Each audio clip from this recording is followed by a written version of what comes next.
Talking silence, they unravel the tale.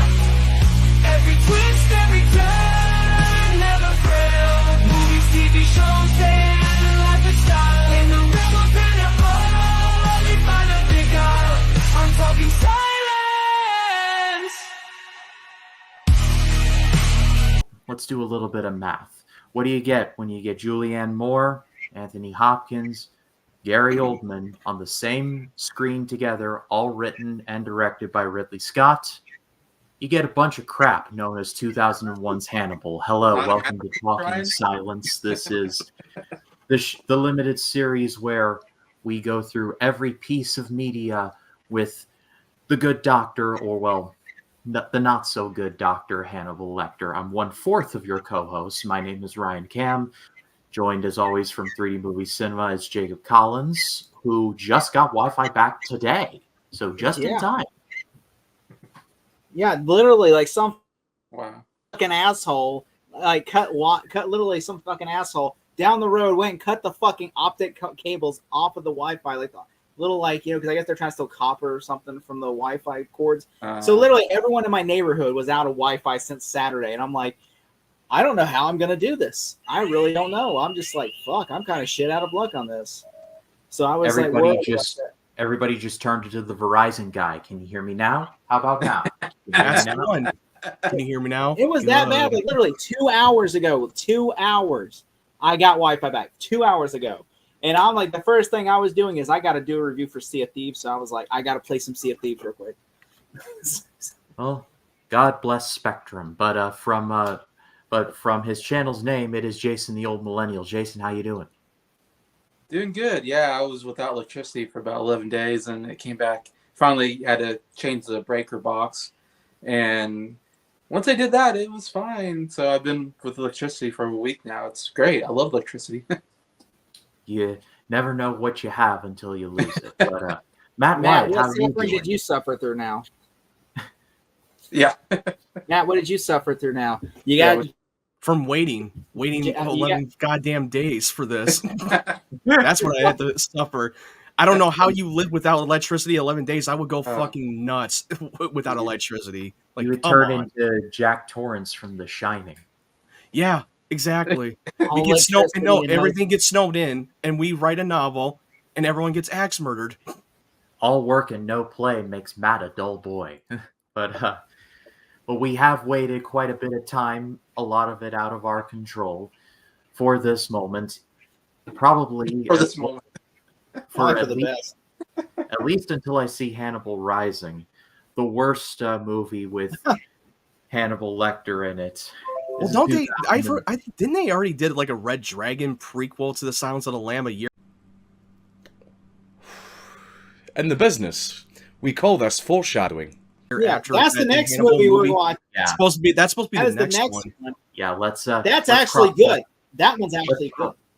Let us cross that bridge when we get there, but we must have our veggies before we eat our dessert. This is 2001's Hannibal. To eating your wife.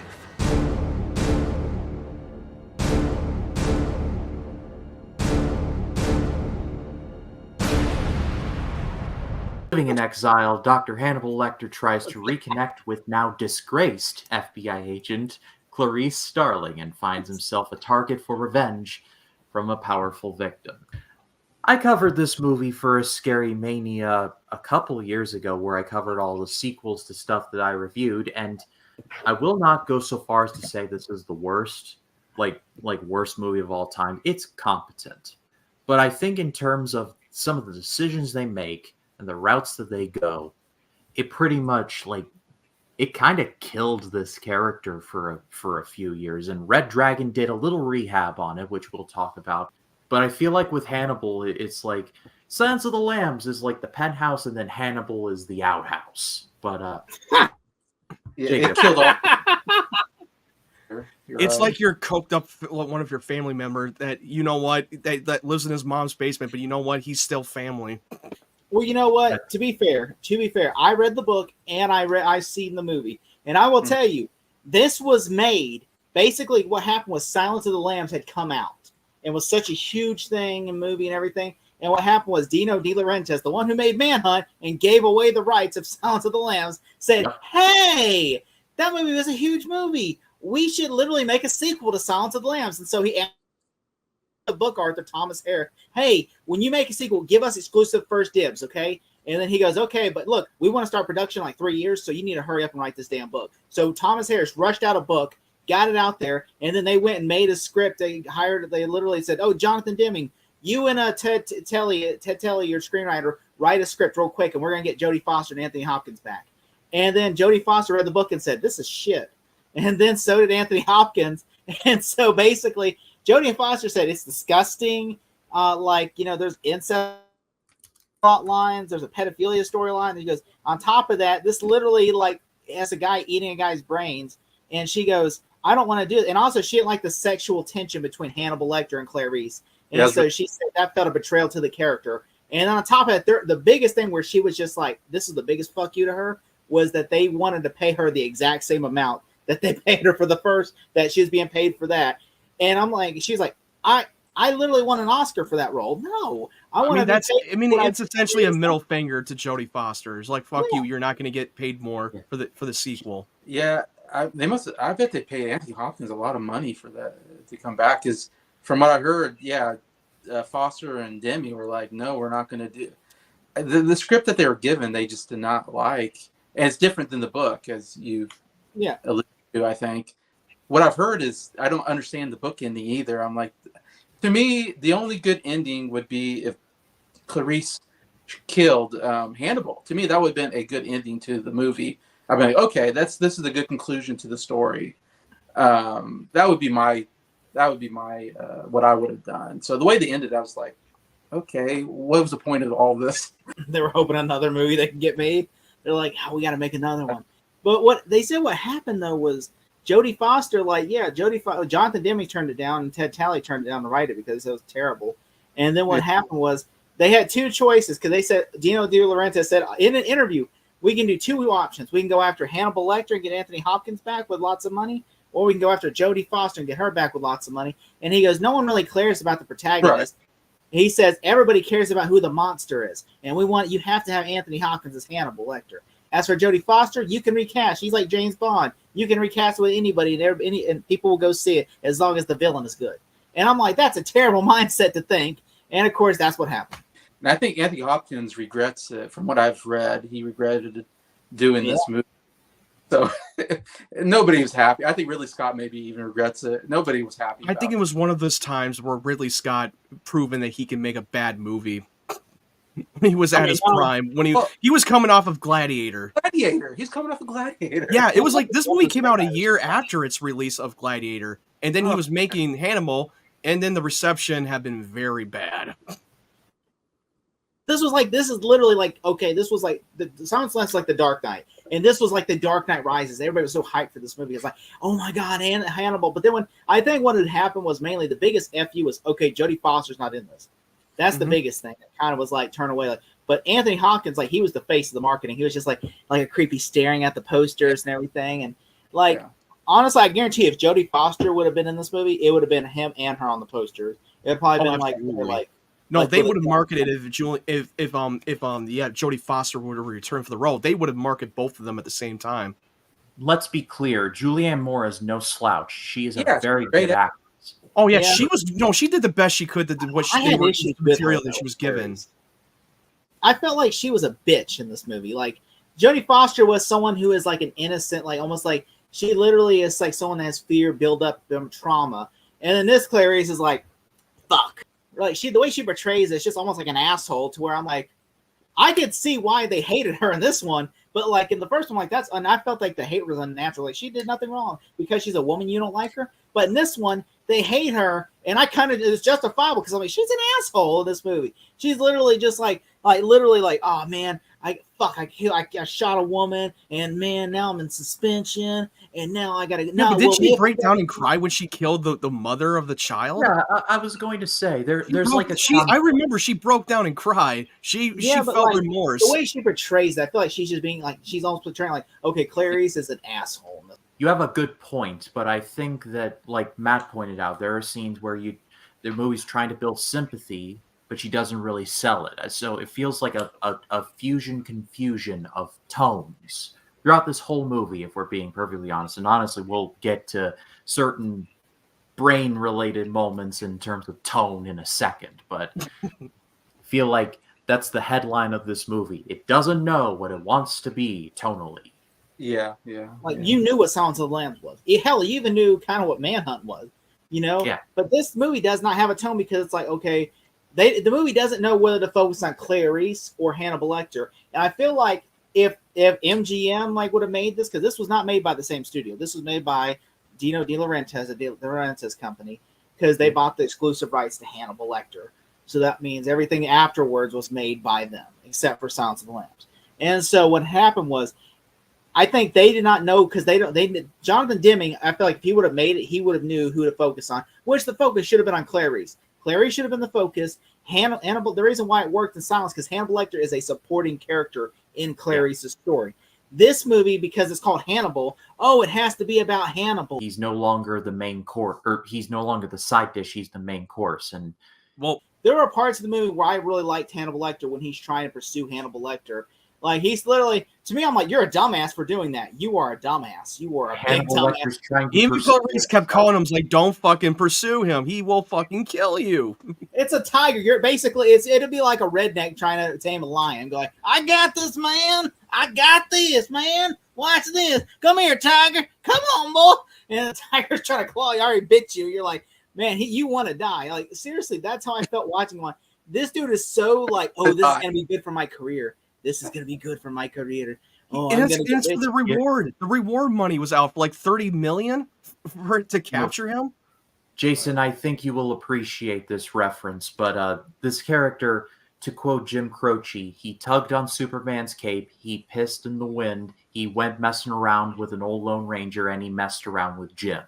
Or, well, in this case, he tried to find Hannibal Lecter, and it backfired.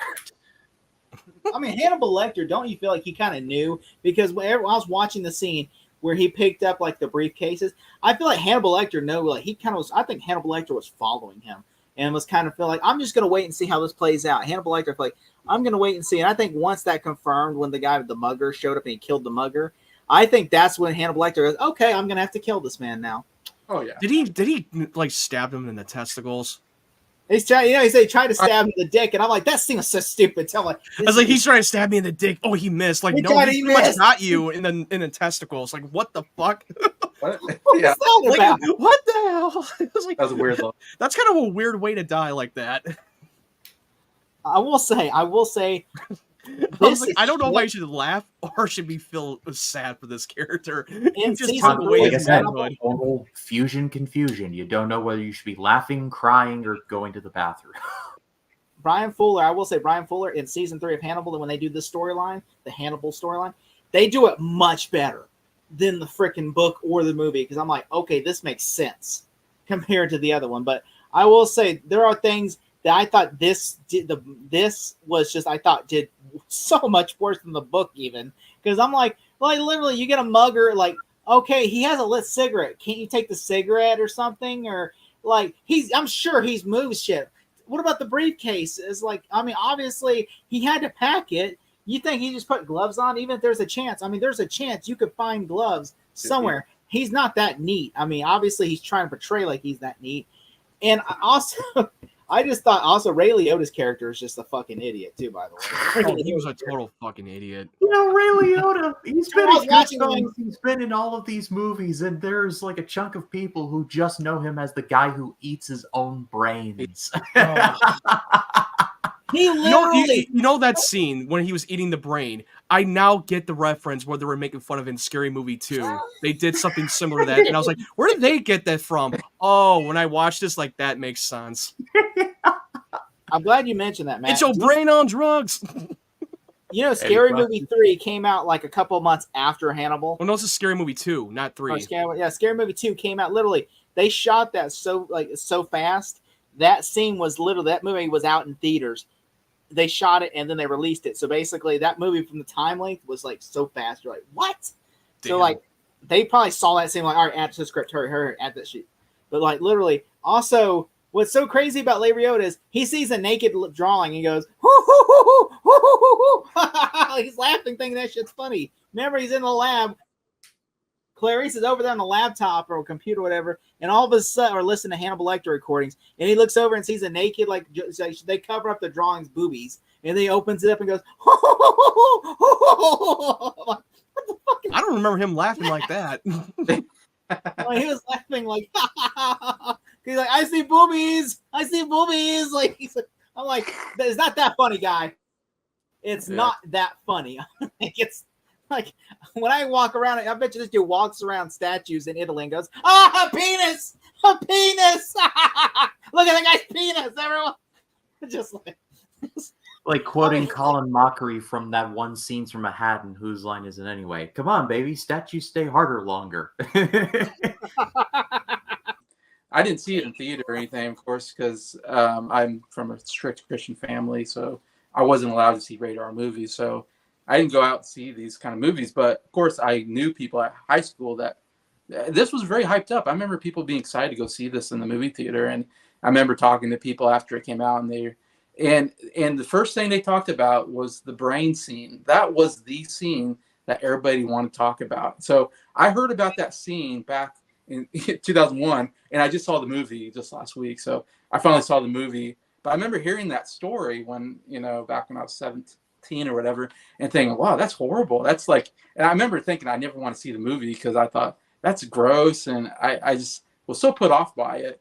And so I thought about that scene though for 20 some years now. I think about that every once in a while, like, I can't believe they did that. And then I finally watched the movie, and I'm like watching, no, I still can't believe they did that. I don't know what if you guys heard about this before this. I mean, again, I'm coming from experience of, I remember when it came out. I don't know what you guys are experiencing. I mean, I remember I was like 8 when it came out, and Okay. I just never, they had never heard anything mentioning about any of the icon of like the brain scene or anything. I knew it was around, but I never watched it. I never watched it until like earlier today. So I got a weird story. I grew up, and I'm still am in a Christian family. I'm trying to say happily proud and happy about it of being in a Christian family. And what happened was my mother got me this movie for Christmas on DVD because it was in the $5 bin at Walmart on Black Friday. So she goes, my son will love this movie. He likes the monster movies. And I watched this, and I'm like, on Christmas Day, I'm like, oh my God, he cuts his brains out. And I was there telling my mom, this dude cut a dude's brains out and ate it. He made him eat it. He made him eat it. I'm like, to me, I was like, oh wow, like the pig. I thought the pig scenes was all like messed up. Oh God, the pigs. Oh, the pig scene. This scene was like, hold my beer. The pig scene was like, hold seeing my Gary beer. Oldman getting his face eaten up by the pigs again. Well, not again, because his face got fucking like cut off and feed it to his own dogs. But then his face got chewed up by the pig. Talk about Gary Oldman in this movie. I forgot it was. I didn't even know he was in this movie, and I didn't recognize him. The reason why my lower third says Lindsay is because I literally remember this from my research for the Scary Mania video. Gary Oldman researched Kentucky Senator Lindsey Graham to make up his likeness in preparing for this role. Ha ha, we get it. How highly, highly humorous. Mr. Oldman, your character sucks.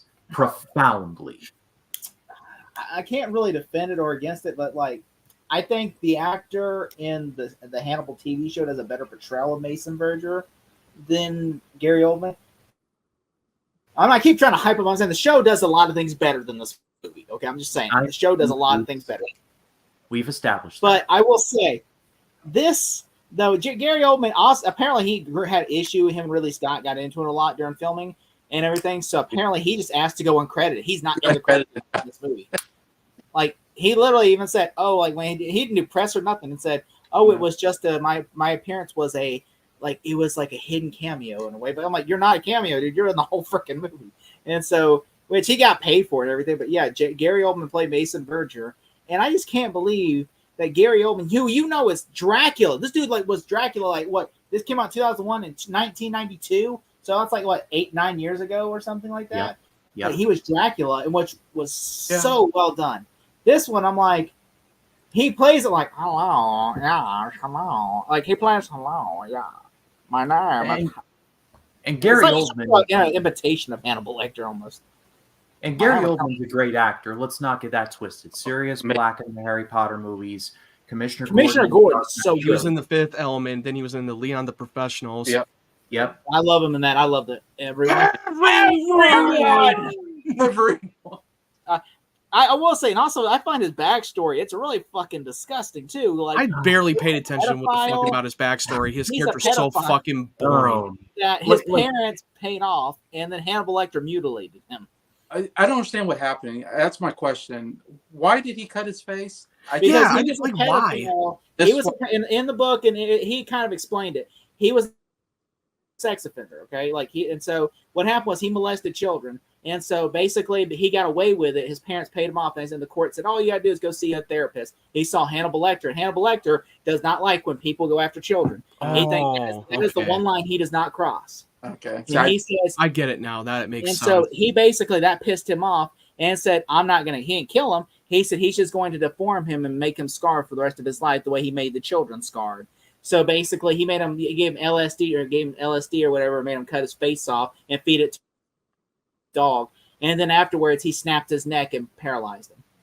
Because all I saw was like he was like swinging on something and he was tied up maybe or something. I can't Yeah, then he was cutting his own exactly. face off, and I just didn't pay attention to what the hell he was talking about. that To whole me- scene was just so weird for no It was reason. shot Ridley Scott shot it like we were on LSD. Like, Yeah. I didn't get what was going on. He's like, cut your face or something like that. And It was like watching an exotic video in a fucked up way as What? possible. Like, what the fuck am I it was looking at? like they were trying to go Fear, Loathing in Las Vegas on us. like, Or Requiem for a Dream. like he's Hannibal Lecter starts up in OnlyFans. Like, subscribe to my OnlyFans. It kind of almost it might as well. Like, It'll what be like the that ass to ass scene in Requiem for a Dream. Oh dear God, no. No. Yeah. heavens. none of that story made sense to me. I guess I wasn't paying attention, and when I was watching it, and I missed something because I was like, "Why would he do that? That was so weird." And you said he wanted revenge. He wanted revenge and uses Clarice as a bait. But when we Yeah. focus on the detective, we completely forgot about the fucking main plot. Like, okay, They feel tell like we're you- watching a different movie. yeah, I mean, there are some things I do like about it. Like, I like how you don't see really Lecter, besides the flashbacks, you do not see his physical appearance into the main story in the present day until 30 minutes into the movie. Like, Yeah, you it's don't like see 30 him. minutes he shows And I up. kind of like that because it builds him up again, just like Silence did. I feel like that they did strongly. I'm like, okay, even though we saw him in flashbacks, which I kind of feel like we should have waited for this flashbacks or something. Like, maybe I feel like that only thing I would have argued, like, we don't really need those right now because, like sometimes less is more. Like, for instance, when he was explaining, like in Silence of the Lambs, how he killed a bunch of people, we didn't see the flashbacks. So I feel like Mason Verger should have just explained it. And not like we should not have seen. They should not. Yeah, they should not have showed us the flashback. They should have just explained We it. kinda- And yeah, okay, it would have been more intense and dramatic than you as audience are just visualizing of what he had done to him. yeah. And I also like how Hannibal Lecter. Also like how Hannibal Lecter is basically gone and forgotten. Like, the FBI took him off his most wanted list, and he kind of feels like he's forgotten in this world. Like, okay, like I'm just nobody now, and he kind of misses that. Like, oh, I was a scared person. Now I'm kind of a nobody. And it's like, and so basically, it isn't until Clarice, like he writes Clarice and everything, that's when he starts building this back up. And then whenever he killed that one person, then everybody starts coming after him and everything. And I like that aspect of the story where he's like, oh, I get to get back in. Which you kind of felt like, that's the only thing I liked, but then it kind of ruined it because it's like, okay, you're portraying Hannibal Lecter one way, like the story's going, he's kind of feels like he fell out of love of being Hannibal Lecter. But then you have the detective storyline, which is chasing after Hannibal Lecter, and he just wants to be left alone. I'm like, well, which the fuck is it? Which road is it? Which road do you want us to go down? Do you want us to one where Hannibal Lecter wants to be known again, or do you want us to be, or Hannibal Lecter wants to be alone? Which road are you wanting to go down, Ridley Scott? Because you're going down two different roads, and you keep trying to go like this, like woo. It kind of feels like he's just making it up on the fly as he was filming it. I mean, He's honestly, swerving all over the road like the opening of Final Destination 2 or something. I mean, seriously, it's just like I don't understand that aspect. I mean, like, so I'm like, all right, I get the story. Hannibal Lecter is for being forgotten. Like, no one's scared of him anymore. Like, in the idea of he basically comes back, but then when you have the detective storyline that kind of just contradicts the first half of the movie, you're like, okay. Also, the detective, I did like the detective trying to get money from Mason Verger, and going after Lecter, and then like the Lecter. I did like that the Lecter it literally like killed that like guy. He's just followed by 2 people, and then he guts one, and then all of a sudden slits the other guy's throat. And I love that shot when the guy's right behind him, and he's like, "This is Hannibal Lecter." His eyes wide open. He's like, "Yes," and then he cuts the guy's throat. I was like surprised and he just slits the guy's throat. Like that was crazy. Like he was like happy to be back to being the Hannibal Lecter. It's good to be back. Yeah, he's good. He's good at sneaking up behind people. That's his superpower, I guess. Oh, yeah, he knew he was being followed too. Like he literally knew. He knew that. He was not. He dumb. knew. Like he literally and like all of a sudden like he kind of then when he turns his head to confirm it, which I kind of like don't. I wish he wouldn't have turned his head because he already knows he's being followed. He doesn't need to confirm it. Like, yep, I was right.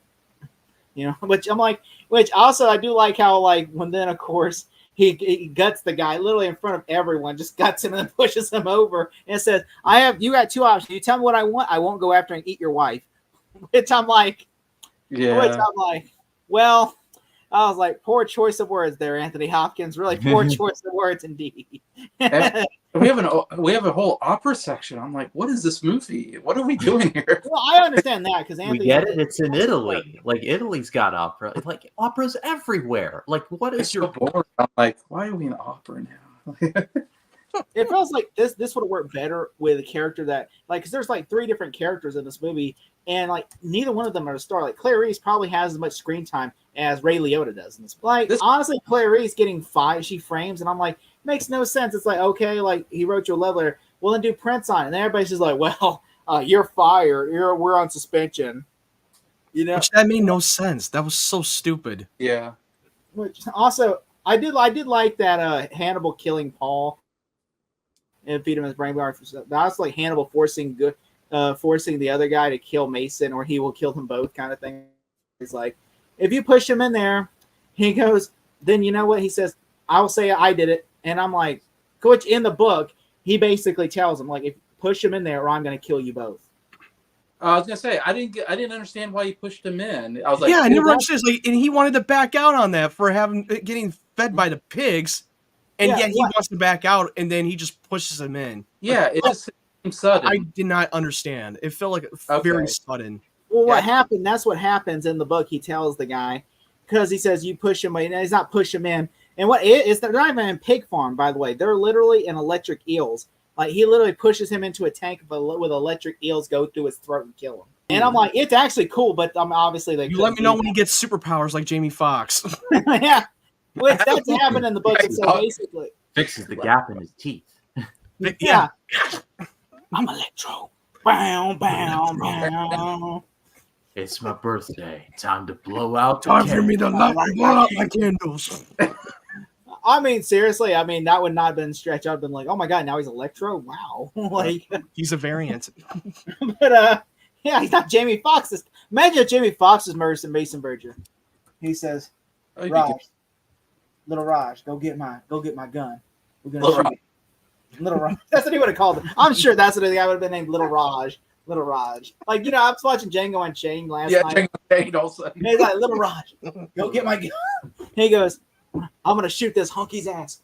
Come on, let's go get the shotgun. And he's like, if you kill Mason, and he goes, fuck you, Hannibal. That would have been a much better movie. I'm not gonna lie, that would have been a much better. Nick Fox would have actually at least made entertaining that role.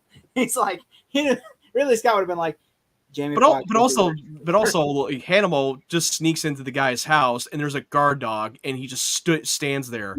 That's the worst guard dog I've ever seen. Like that made no sense. That dog would have chewed your ass up for trespassing. Come on, dude. I thought, you know, like. Also, Guinness does not give it. She says, "Oh, Guinness gave me an FBI agent who shoots and kills the most people." I'm like, they don't give that freaking award out. I'm like, what? When she says, yeah, like she opens a letter. Like this wasn't sarcasm. She opened a letter and got a Guinness letter from Guinness that said, "You shot and killed the most people." I'm like, what the fuck? Like, what? This wasn't in the book either. I'm like, was this what? Like. You shot somebody. Here's a plaque. Like, I'm like, what? I'm like, what in what world is that a record? That's not even an award. That's like saying hey, I got more DUIs. Here's a plaque. That made me kind of like, what is this movie now? Also, nobody can tell that this is Hannibal Lecter. Like, he looks exactly the same. He looks exactly the same. Correct me if I'm wrong, but at Silence of the Lambs, didn't he like color his hair like at the end?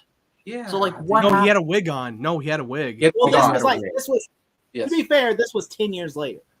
Yeah, because Maybe it's the like- movie came out. Because Silence of the Lamb was like 10 years Yeah. prior to Hannibal. Yeah. Anthony It would Hopkins be got a like gut now. something like the second to last episode of Breaking Bad. Like, Matt, you get the thing I'm talking about, right?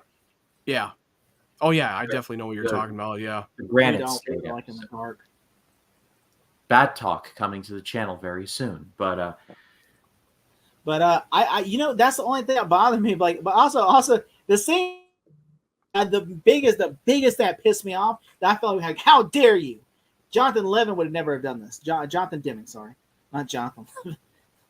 Jonathan Demming was where they made Hannibal Lecter follows Clarice. Okay, remember the scene where he's following Clarice and Yeah. like how he's just playing peekaboo with Clarice, essentially Yeah. hide and seek, and essentially he's dressed like a grandfather. He's dressed like my grandfather, basically. Like Yeah. he looks like got a gut. You see his gut, and you see like the little. He looks like he's gardening, and he's just like, "All right, I just got done gardening. Now I'm gonna go talk to Clary. I'm gonna go mess with Clary.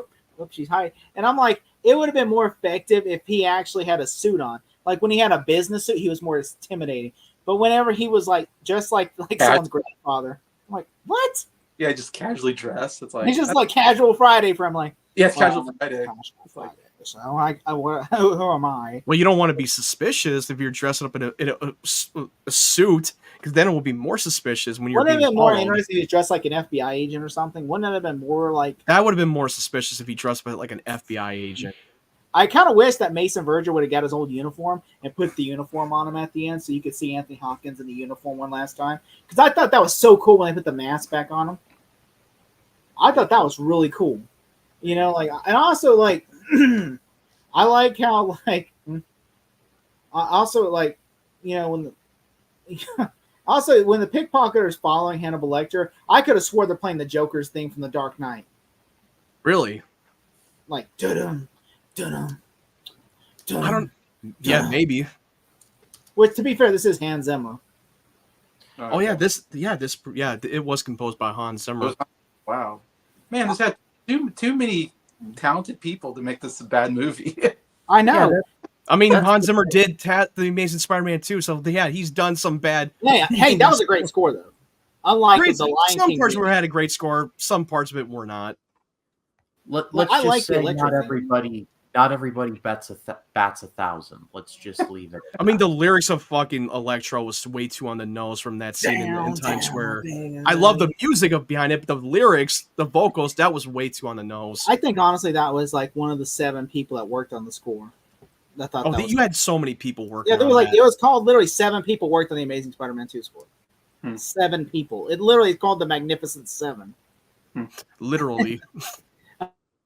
Also, I had like the thing that made me like laugh my ass off was when Hannibal Lecter went on a shopping spree. Like before he kidnapped, I followed Clarice. He literally went down to like different stores. I was like, and he's like, "Oh, I like this."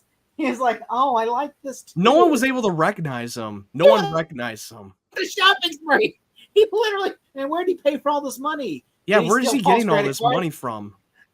He literally goes on a shopping spree. I was like, how did he go on a shopping spree? I just don't understand. He managed to sneak into the Obviously- hospital and get some lot of supplies. It's like they should have they had a montage of him stealing and shopping. I'm like, Why does it feel like a fucking Iron Man 3 situation when he's shopping, and how is he getting fucking money when he was already declared dead? How the hell is he paying for all this? there's a lot of problems in Iron Man I'm 3. A thinking little with bit of a plot hole. There's a lot of potholes in Iron Man 3. Oh, I agree. It's like, so, but like, yeah, that's the least of that movie's problem. But like, literally, but with this movie, I was just like, bullshit. Like, he goes on a shopping spree and he has a conversation with a woman too. I'm like, what? This dude literally is like a cannibal. I'm like, that to me, I was just like so shocked. Like, what, Jason? What was your favorite scene in this movie? No comments. I'm having a hard time thinking of a favorite. It's like there's hard to think about. I do what's think like the best third scene in act the with movie. when Mason they kill Mason. I thought that with Lady Yoda. I like how like he unplugged the phone. By the way, that's also a nitpick. He ripped out the phone cords, and somehow she's able to call 911. Yeah, I was like, what the fuck? How did He she call ripped out 911 when the the phone cord got He pulled ripped out? it out to where she couldn't. And somehow she's still calling the fucking cops. Like, what? And then he sees the phone and thinking, I'm like, first off, he should be like, wait, how the fuck is the phone working? I cut the cords. I was like, and the Clarice sit there when she's drugged up too. So how does she MacGyver it? She just go, okay, come on, Clarice, you got this. You got this. Oh shit. Okay, hey, I need the police. Was there a good scene? I'm drawing a blank. Well, I like the scene when he killed Lady Yoda because Lady Yoda, I thought that was so funny when You he like just, that? Well, we don't know what the hell happened. He just took him into the other room, and we didn't see him get He killed. talked so much shit about Clarice while he was cutting his brain. Hey, what about you, bunch of white trash? And Hannibal's like, well, that's just rude. Kind of like, well, that's just uncalled for. I'm like, I was I like, honestly, okay, he wasn't kill going him. to kill him until after he made that comment. He's like, oh, you want to call him white trash? Well, He watch made him eat his own brain. this. Like, you like that? I honestly think he should have just he should have literally just ripped out his brain and then put the whole thing on him. Oh, watching that scene was just uncomfortable. Yeah, I didn't like that. I do like that. Like he was like, he looked at her. He was gonna cut her own hand off, but then he cut his own hand off. I did like that scene there's where nothing. she cuffs him, and then he was about to take the cleaver and cut her hand off, and then I love the way they just cut in. They don't show it, and then you start to see she has both hands. So he cut his own hand off. Yeah, then you understand what happened. I was impressed by that because I was like, that to me had me like, okay, that was cool. And then we got some fucking weird scene where he got to feed the children a brain. Yeah, the ending was so fucking weird. But It's that's like not even how the book ends. That's not even how the book ends. The book is completely opposite of that. Like that's how Ridley Scott wanted to end the movie. The book end is complete because Barney, for instance, the Barney at the beginning of the movie is talking, who was the orderly that worked there at the Yeah. Well, in the book, he has a bigger role in Silent and in Hannibal. He basically was good to Hannibal, and he was telling basically like because ever since Dr. Chilton went missing, basically they closed the asylum, and so Barney's out of work, and so he was telling stories about how Clarice and Hannibal's situation, and so basically he's been selling stuff to different medical stuff from the asylum since it went out to try to pay his money and bills and stuff. And so basically Mason Verger, he sells him some stuff from Hannibal Lecter, like his mask and everything. And then of course Clarice confronts him and says that she's threatened to throw him in jail if he doesn't tell her about where he got all the stuff and about some other stuff. And that kind of leads her into Mason Verger. And I think what also at the end of the movie, like for instance, Mason Verger dies differently, and also his assistant is not a man, but he has a lesbian bodybuilder sister, who basically he's planning on giving his sperm to if she helps take care of him, so that way she wants to have a baby with her lesbian lover. Oh man, That literally is in the book and in the TV show. I see why they took it out. Okay, on that pleasant note, I think we can wrap things Well, up. the ending's different. I will say the ending though. The ending is basically like instead of it ending like the brain, like what happens is Clarice is drugged, and then basically he drugs her, and then they takes her around Europe, and so they basically he basically bees with Clarice, and he takes her, and they spend time together, and they go to the opera and everything. And Barney one day is at an opera show, and he looks over and he sees Hannibal Lecter and Clarice there, and Clarice is just in a drugged out zone, and then he starts to run, and then Hannibal Lecter basically stops him and says like, "Oh, don't worry, Barney, you have nothing to worry about." He goes, I'm not going to come after you. I'm not going to come after you. Just leave me alone and don't say what you saw here. And I promise you, you'll never hear from us, okay? And then Barney leaves, and then that's it. He doesn't call the police or nothing. And Hannibal Lecter goes back and enjoys the opera. Man, none of this sounds good. No, it's not. No. But The book, There's movie? no ending, no good ending to it whatsoever. No There's no- alternative ending. me, What the me fuck? and the Even the future- fucking ending where he just like, okay, I'm gonna feed the kid with brain, like even though he never intended to, but the kid did not want it to have anything else. Like I don't want to have anything else. Blah blah blah. I was like, what the fuck? This kid is a fucking sick little bastard. Me in the future edited. This ended so fucking weird. There is one line. I really liked there was one line I really liked, and it was like he says when he tells Clarice, "You would deny me my life," and she goes, "No." I said, "Well, then you would deny me my freedom." And then like that, I love that line when Hannibal Lecter said that. I did like the part where she didn't give up the keys. She just kept on silent, like essentially just tell him to go fuck himself. Like, I'm not going to break us free. Even she would be willing to get her hand cut off. Mm-hmm. Me in the future, please edit in the clip of John Coffey from The Green Mile saying, "I'm tired, boss," because that is what I am right now. We are going to ratings now, Jacob, 1 to 10 Hannibal masks. I would say a 6 out of 10 mask. All right, Jason. Yeah, I mean, the only thing I'll say is it's shot well because it's Ridley Scott. So I think it's shot well. I just don't. Besides the flash scenes, the flash cut scenes, like when he's biting that one, he goes, ah, and then it's flash. Yeah, the seizure cutting scene. And the performances aren't terrible, but just nothing about the story felt like I needed this movie to exist. But I'm gonna give it a 6 out of 10. All right, Matt. What about you? Had some great performances, well shot, but I like it. Like I agree with Jason that the story is a big of a mess, and I don't feel like it needed to be told. I'm gonna go a little bit lower and give it a 5 out of 10. It's a movie I watched once, but never watch it again. Yeah. I'm going 5 as well. I have now seen this movie twice, and that is 3 more times than I care to watch. And you're gonna have to relive this story in season 3 again. But I pass it off to all of you. What did you think of Hannibal? Let us know in the comments. Love to read what you have to say. It's a pleasure to do this with all of you guys every time that we do this. All of their channels are linked in the description. Go give them a subscribe. Jabe Collins, what have you got coming up? Well, I got a birthday coming up, so if that's what you're wondering. Oh, happy birthday! No, but seriously, I got a review for Sea of Thieves coming up, but my plan was to drop it, whenever this aired. Drop it last week. I guess this will be last week, whenever this was shot this week. So it was supposed to air, but like I don't know if it has, then I got it out in time. But if not, then I'll have to, because I just got Wi-Fi back, so I got to edit. I just got done editing a review for War for the Planet of the Apes. Still haven't seen Kingdom yet, so whenever I see Kingdom, I will have a review for that. And then, of course, Small Talk every Wednesday or Tuesday, and then Talking Silence whenever we can get an episode out. And, that's pretty much it. And I'm joining Ryan on the next collaboration we have coming up, so more about that in the future from Ryan. Yeah. Matt, what do you got?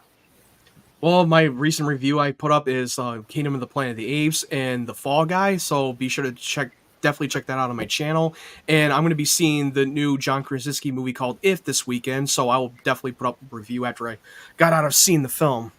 And we'll be doing Small Talk every Tuesday. As if. All right. Jason, what have you got coming up? Well, my 100 favorite albums, I'm at number 3 on that list. So I'm getting close to the end on that. And on my 100 favorite movies list, I think I'm at 86 through 81 next time on that list. And Saturday, me and 3 other friends, we're doing an album exchange where we recommend an album to each other, and then we review it on my channel. So we'll be doing that on Saturday.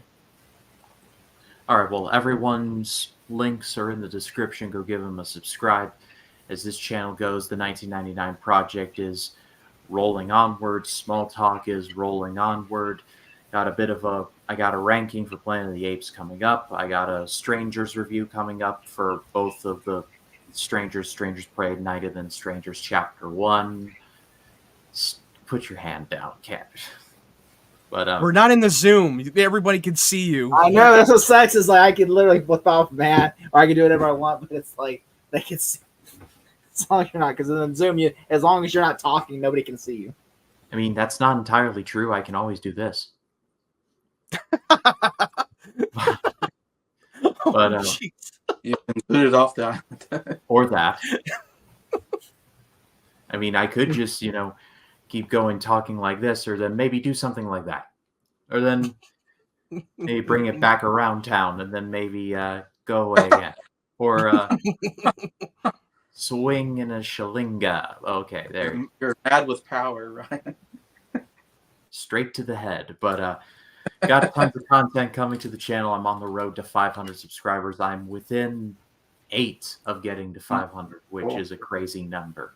So if you like what you've seen here, like and subscribe and do the whole thing. But next up on Talking Silence, we are talking about Red Dragon, which I have not seen in a while, but I remember really liking. So got a lot of fun things coming up. But for Matt Wyatt, for Jason the Old Millennial, for Jacob Collins, my name is Ryan Cam. We will see you all in the next one. You all take care.